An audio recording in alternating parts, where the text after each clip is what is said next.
కాంగ్రెస్ వాళ్ళు ఆ కనుగోలు గారు ఏదో కొత్త టీం పెట్టిండట 500 మందిని పెట్టి ప్రచారం ఎట్లాంటి వీళ్ళంతా ఆక్రమణదారులు, వీళ్ళందరూ కూడా ఎఫ్టీఎల్లో కట్టిండ్రు, బఫర్ జోన్లో కట్టిండ్రు.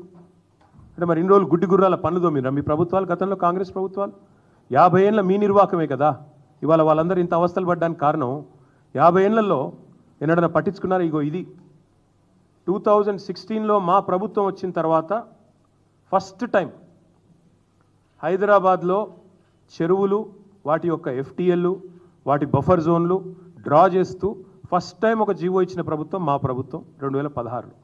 అంటే అదివరకు 1956 నుంచి 2016 వరకు, అంటే సరిగ్గా 60 ఏళ్ళు ఒక్కరంటే ఒక్క ప్రభుత్వం కాంగ్రెస్ ఉన్నా మిగతా ప్రభుత్వాలున్నా కనీసం వాటి బౌండరీస్ కూడా డ్రా చేసే ప్రయత్నం చేయలేదు. ఎట్లా వస్తే అట్లా పట్టాలు ఇచ్చారు, రిజిస్ట్రేషన్లు చేశారు, ఎఫ్టీఎల్ చూడలేదు, బఫర్ చూడలేదు, ఏది చూడలేదు, కట్టిపారేసిండ్రు, ఇచ్చి పారేసిండ్రు. ఈరోజు ఇప్పుడు 2024 సంవత్సరంలో వచ్చి మీరు ఆక్రమణదారులు, మీరు తప్పు చేసిండ్రు. నేను అడుగుతా ఉన్నా, మీకు దమ్ముంటే చేత అయితే మొదలు ఎవరైతే పర్మిషన్ ఇచ్చిండ్రో వాళ్ళ మీద చర్య తీసుకోవాలి. హైకోర్టు కూడా అదే చెప్పింది కదా.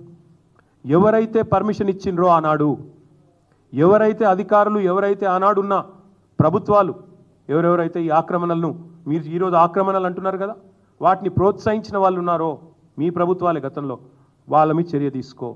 ఎందుకు మరి మేము 2016లో వచ్చి ఈ జీవో ఇచ్చేదాకా ఎందుకు మీ ప్రభుత్వాలు ఎన్నడూ పట్టించుకోలేదని నేను అడుగుతా ఉన్నా.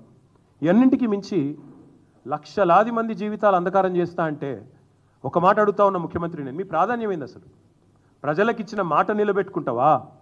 ప్రజలకిచ్చిన మాట ఏంటిది? మీరు రైతులకు రైతు భరోసా అన్నారు, రైతు కూలీలకు నెలకు 1000 రూపాయలు ఇస్తా అన్నారు, ఆటో డ్రైవర్లను బాగా చూసుకుంటాం నెలకు 1000 రూపాయలు ఇస్తా అన్నావు, మహిళా సోదరిమణులను కోటీశ్వరులను చేస్తా అన్నావు, నెలకు 2500 అన్నావు. అది ఏది చేయకపోగా దానికి దేనికి పైసలు లేవట.